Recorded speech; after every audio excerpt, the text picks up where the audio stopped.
Salut!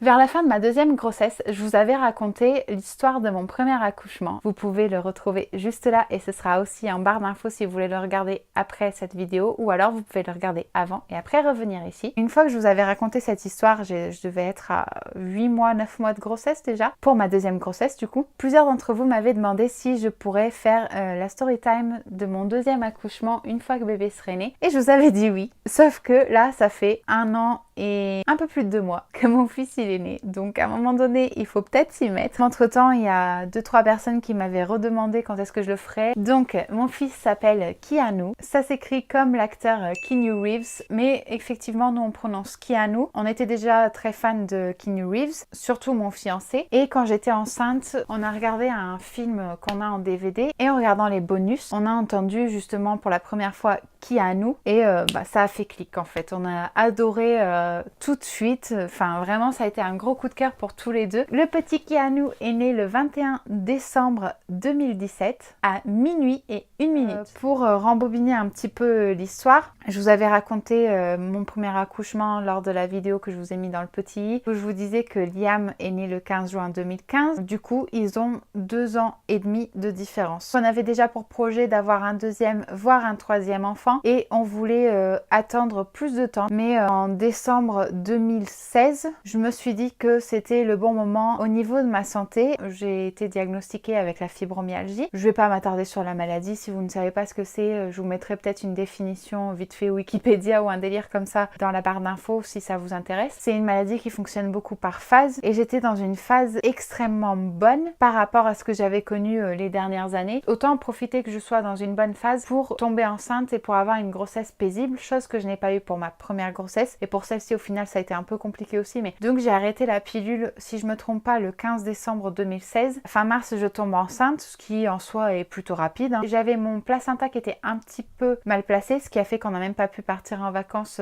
au mois d'août parce qu'on devait partir au Portugal en voiture, donc on a dû annuler le voyage. Cependant avant ça on est quand même parti au Japon au mois de mai parce que notre voyage était prévu depuis longtemps et puis sur le coup il n'y avait pas de raison particulière pour ne pas partir. À ce moment-là j'avais pas de souci de placenta, donc on a pu partir tranquillement au Japon. Mais du coup arrivé au mois d'août, enfin juste avant, j'ai reçu un coup de fil de l'hôpital du service gynécologie parce que en fait, vous le savez peut-être, quand on est enceinte au départ on fait un examen qui s'appelle le tritest. C'est une prise de sang qui va servir à peut-être détecter tout ce qui est trisomie 21 et il y a quelques autres maladies du même genre, de la même famille on va dire, qui peuvent être détectées avec ce tritest. Enfin, elles peuvent pas être détectées en fait. Avec ce test on va vous placer dans un groupe. Est-ce que vous êtes à haut risque? Est-ce que vous êtes dans le groupe intermédiaire ou est-ce que tout va bien? Pour mon premier enfant, tout allait bien. Cependant, pour Keanu, j'étais dans le groupe intermédiaire. Ce qui se passe, c'est que quand vous êtes dans le groupe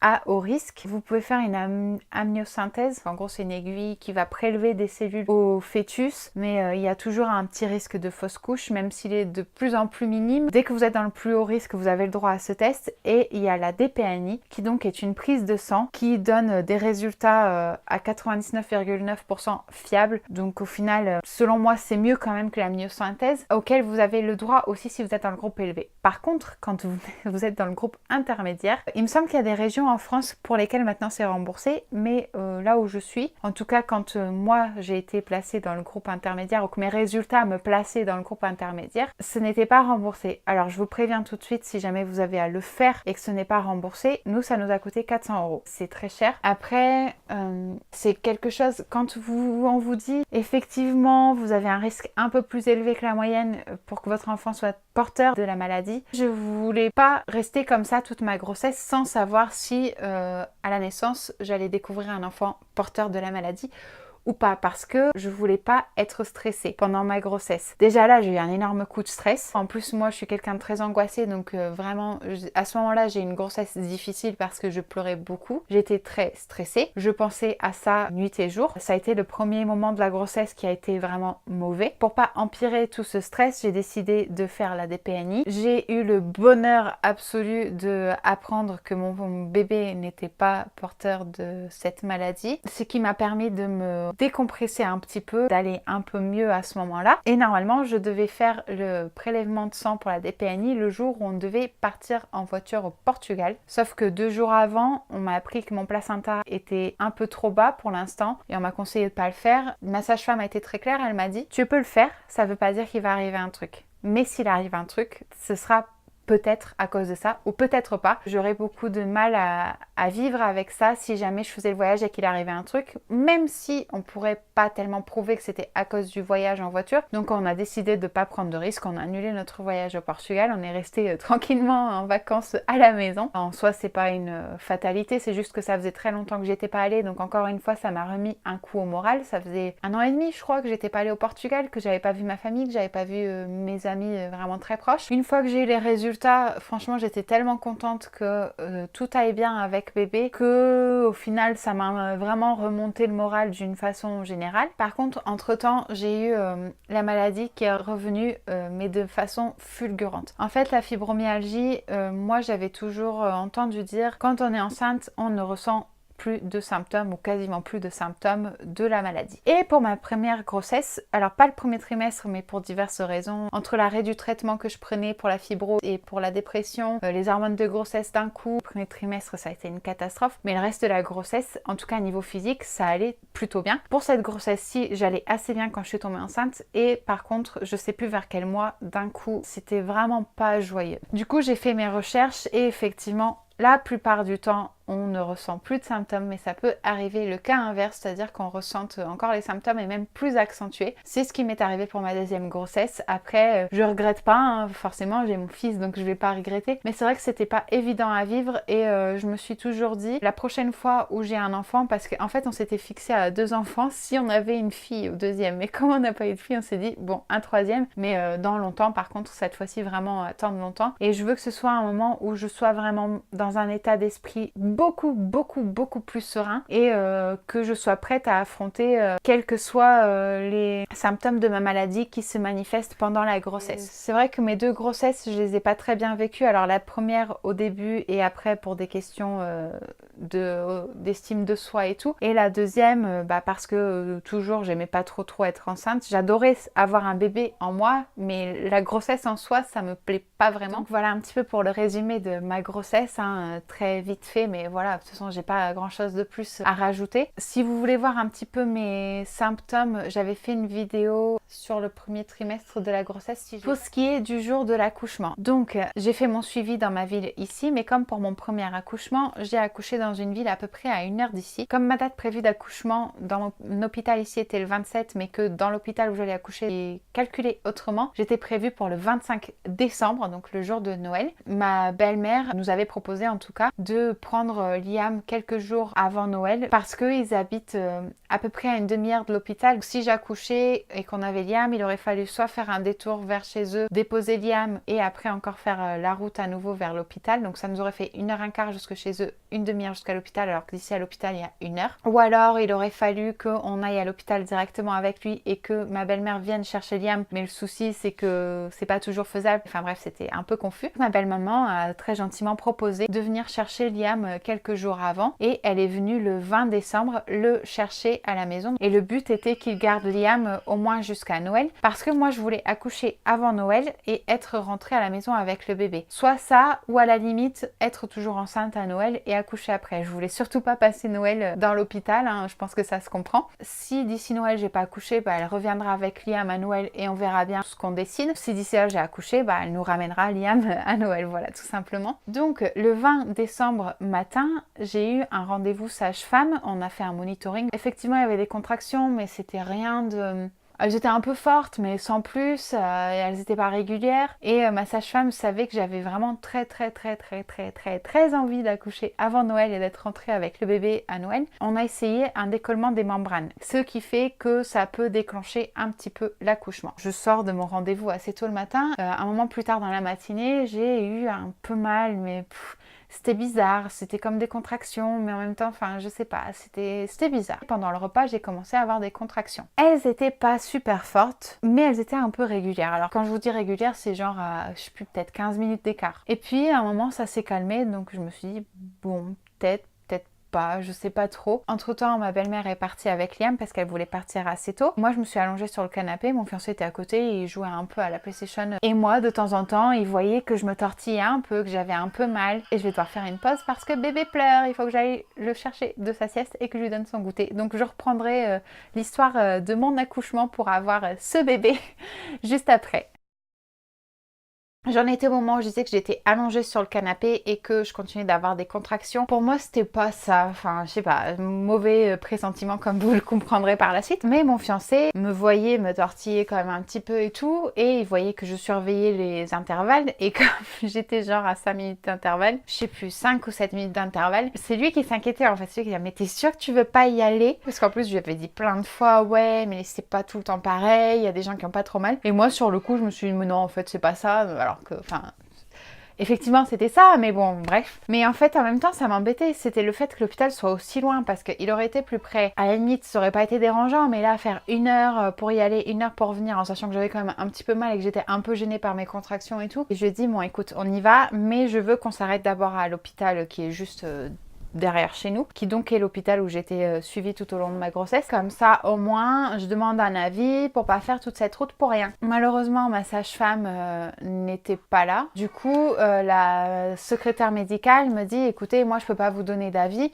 mais si vous voulez, la gynéco, là, elle est occupée avec une patiente, mais une fois qu'elle a fini, elle peut vous voir. Après, elle m'avait dit qu'elle, à ma place, elle y serait allée à l'hôpital, mais elle m'a clairement dit, comme elle est pas médecin ni rien, elle veut pas me conseiller un truc et que ce soit pas bon, enfin, voilà quoi. On attend, c'était long. Et là, j'ai une contraction un peu plus forte, et du coup, j'ai été voir la secrétaire médicale et je lui ai dit, écoutez, ça continue d'être régulier, là, c'était un peu plus fort. Tant pis, on va y aller. On part donc vers l'hôpital de Laon. Sur la route, je stressais entre chaque contraction parce que j'avais peur que ça commence à s'éloigner. Je voulais surtout pas que ça s'éloigne au moment où on arrive à l'hôpital et qu'on me dise bah écoutez allez salut à la prochaine quoi. C'est vrai que c'est notre choix d'accoucher plus loin, mais après c'est toujours un petit stress en plus. On arrive, on fait le check-in et tout, on va à l'étage des naissances et là j'ai une sage-femme qui m'examine et tout et qui me dit écoutez vous êtes sûr que votre sage-femme a dit que vous étiez à 2 doigts même un peu ouvert ce matin? Moi je mets à peine à 1 doigt et encore, je sais plus comment elle m'a dit ça, mais en gros que c'était vraiment pas avancé du tout. Là, je me dis ok, mais je l'ai pas mis en doute parce que si vous voulez, j'ai une sage-femme qui me dit une chose, une sage-femme qui me dit l'autre. Même si je penchais plus pour ce que m'avait dit ma sage-femme le matin parce que je la connais, on sait jamais, tout le monde fait des erreurs. Dans tous les cas, l'une des deux faisait une erreur. Donc je pars me rasseoir à son bureau et entre-temps, elle était partie faire autre chose et elle devait revenir nous voir. Et je parle à mon fiancé, je lui dis écoute, ça va pas du tout. Moi, j'ai pas envie de repartir parce que le trajet en voiture m'a déclenché des douleurs plus fortes, même si pour l'instant ça s'est pas rapproché en temps, c'est plus fort. Si je repars, si c'est pour que ça m'empire et que juste après on doit revenir, ça va pas du tout. Et je commençais à stresser, mais vraiment. Donc elle revient, elle me dit écoutez, on va quand même faire un monitoring. Donc je me dis bon,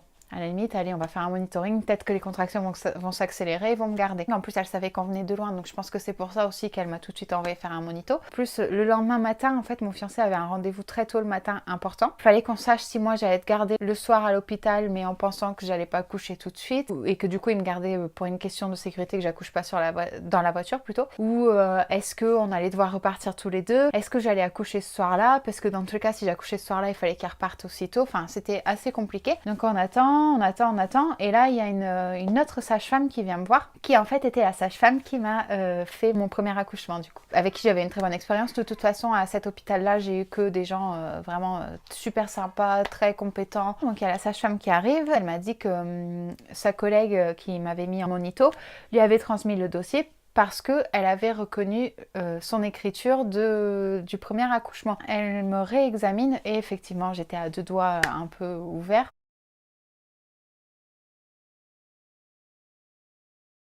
J'avais mal, assez mal quand même, mais c'est toujours à 5 minutes et mon col n'évoluait pas vraiment. Donc elle m'a dit d'aller marcher dans l'hôpital. Nous on laisse nos affaires dans la salle de monito et on descend à l'entrée. Il devait être 20 h à peu près. À l'entrée à gauche il y a une petite boutique de souvenirs où ils vendent des trucs à manger, genre des glaces, des gâteaux, plein de trucs. Donc nous on s'est dit bah vas-y on va aller se chercher un truc à manger à la petite boutique. Sauf qu'on arrive en bas à 20 h forcément, c'était fermé. En gros il y avait que la machine à boisson et la machine à snack qui pouvaient être utilisés. On s'est dit, ok, bah c'est tout, on va se balader un petit peu, on va remonter en même temps. Donc je continue de marcher, toujours avec mes contractions régulières qui font assez mal.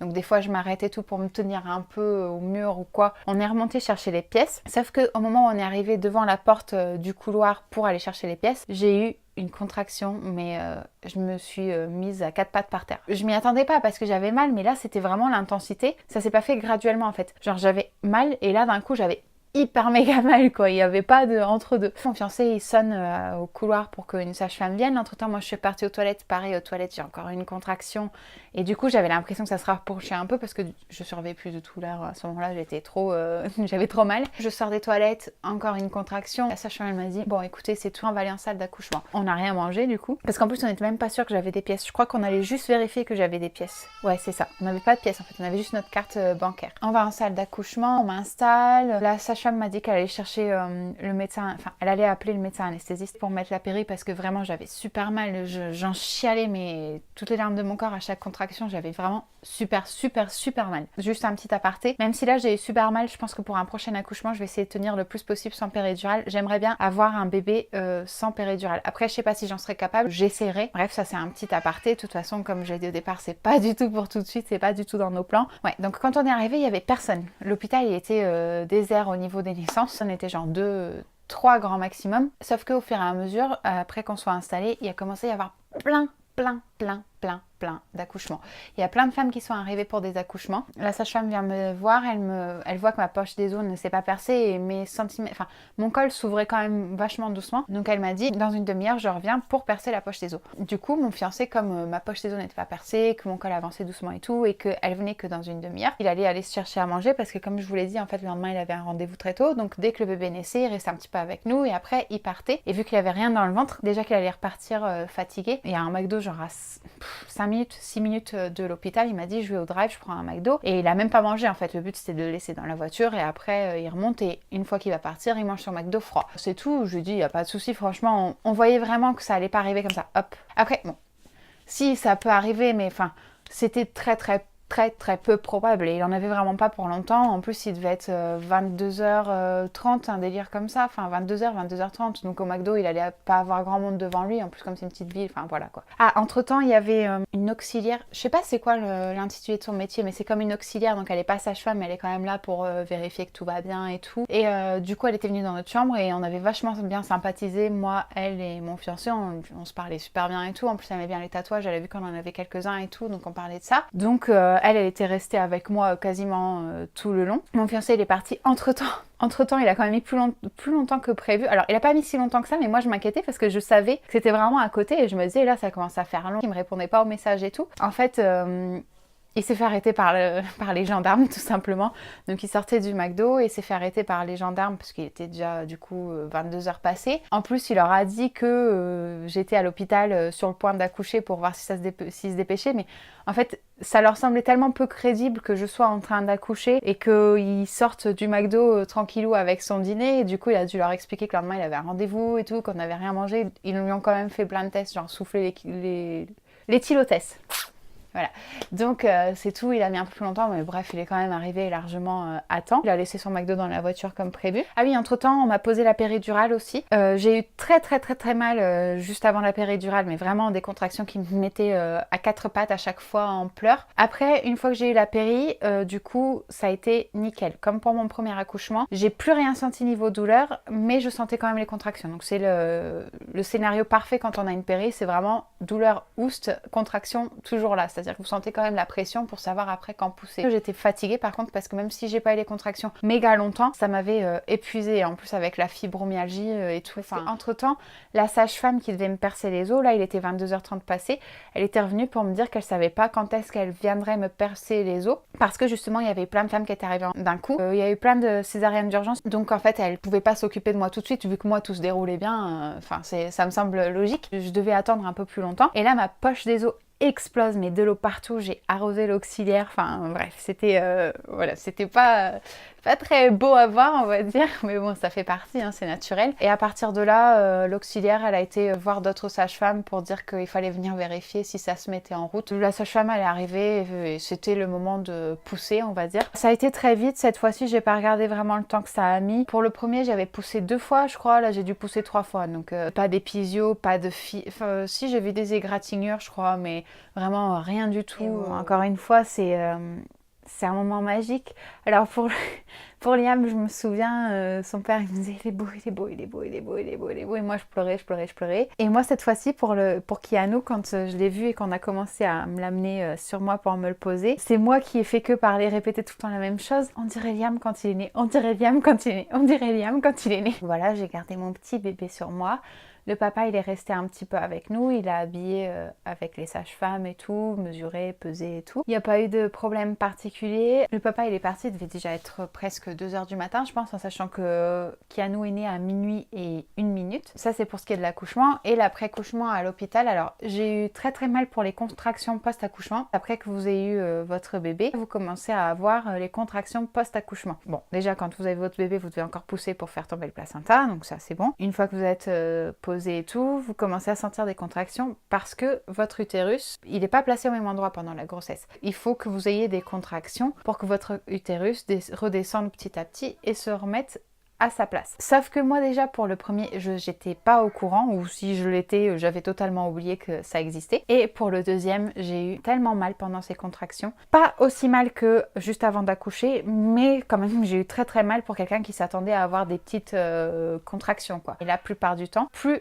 on a d'enfants, plus on a mal aux contractions pour que l'utérus revienne à sa place. Donc déjà j'ai eu ça, et en fait au bout du 2e jour, je dirais, j'ai commencé à ressentir des effets post-accouchement, mais pas... Comment expliquer? Pas par rapport à l'accouchement en soi. J'avais pas de soucis au niveau du ventre, du vagin ou autre. En fait, j'avais des soucis au niveau de mon corps. Comme la maladie avait été plus forte pendant ma grossesse et que j'avais eu extrêmement mal pendant l'accouchement, même 6 mois après je sentais plus par rapport à la péridurale, moi je sentais pas parce que j'étais anesthésiée, mais si vous voulez, l'effort physique et la douleur et l'intensité des contractions, ils étaient toujours là. Et je pense que c'est l'intensité de mes contractions lors de cet accouchement qui a fait que ça m'a mis mais dans un état tel, c'était pas possible. J'avais mal au corps. En plus, j'ai un souci, alors ça m'arrive pas très souvent, c'est plus par phase, mais par moment, j'ai des membres du corps qui se bloquent. En général, c'est les jambes, ou en tout cas, il y a toujours les jambes. La première fois, c'était à partir des hanches jusqu'aux pieds. Des fois, c'est juste les jambes. Ça m'arrive aussi le dos tout seul, mais c'est plus rare. En général, quand il y a le dos, il y a les jambes aussi. Et des fois, c'est jusqu'au cou. Et ça m'est arrivé une fois carrément tout le visage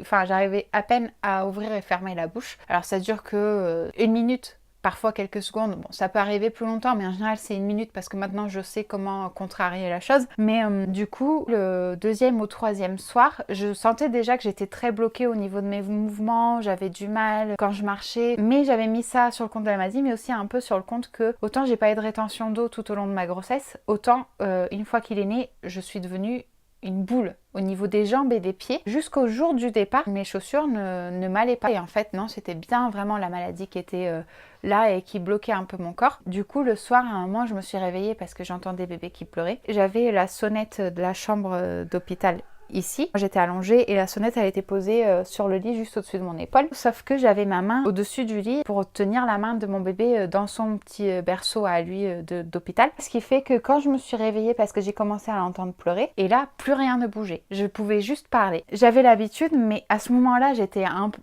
Déjà il y a les hormones, j'étais fatiguée, Enfin, j'avais mon bébé qui pleurait alors qu'il venait de naître, donc je voulais le consoler et tout. Et franchement, ça a été un gros coup dur pour moi au moral, ce blocage-là. Et je suis restée vraiment bien, peut-être, je sais pas, j'ai pas la notion du temps, parce que peut-être que moi, ça m'a semblé super long et au final, c'était que 30 secondes. Mais j'aurais dit peut-être 4-5 minutes bloquée comme ça. Je pouvais appeler personne parce que j'arrivais pas à atteindre la sonnette juste là, vu que mon corps ne bougeait pas. J'ai essayé de parler à bébé, j'ai essayé de lui dire, maman, elle va venir. Mais même moi, j'étais pas bien, j'avais envie de pleurer, de pas pouvoir l'aider, alors qu'il pouvait compter que sur moi à ce moment-là. Enfin voilà, c'était un peu dur au moral. Le lendemain, il y a eu beaucoup de familles qui est venue nous visiter. Au bout de, je sais pas, peut-être 5 minutes qu'ils soient là, j'ai craqué, j'ai commencé à pleurer. Je suis allée avec mon fiancé dans la salle de bain pour pour pouvoir pleurer un bon coup, quoi. Après, c'est pas la mort, c'est juste que c'était pas très agréable. Quand on a un bébé qui vient de naître, on a envie de le cajoler, d'être là pour lui et tout. Il y avait la rétention d'eau d'un coup. J'avais diverses autres symptômes de ma maladie, hein, mais sinon, ça, c'était celui qui m'avait le plus chagriné. J'avais une montée de lait alors que je ne voulais pas allaiter. Je rentrerai pas dans les détails du pourquoi, du comment, hein, juste j'allaitais pas, c'est tout, c'est comme ça. J'ai une montée de lait, mais quand je vous dis une montée de lait,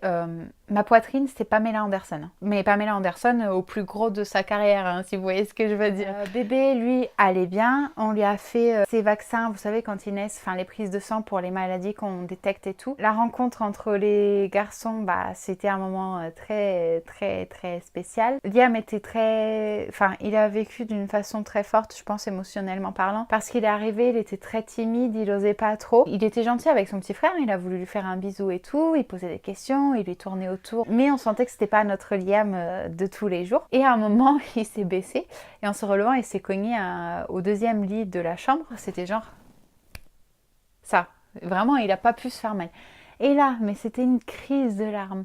On aurait dit qu'il s'était cogné, mais d'une puissance, parce que je pense que c'était... il extériorisait un peu tout ça, quoi, toutes ses craintes vers la fin de la grossesse, parce qu'on voyait qu'il était inquiet de ce qui allait se passer quand le petit frère allait naître. Les 2 premières semaines, je dirais, il était très sensible. Je pense qu'il a eu besoin d'extérioriser tout ça pendant un moment, et après, ça a été nickel. Il adore.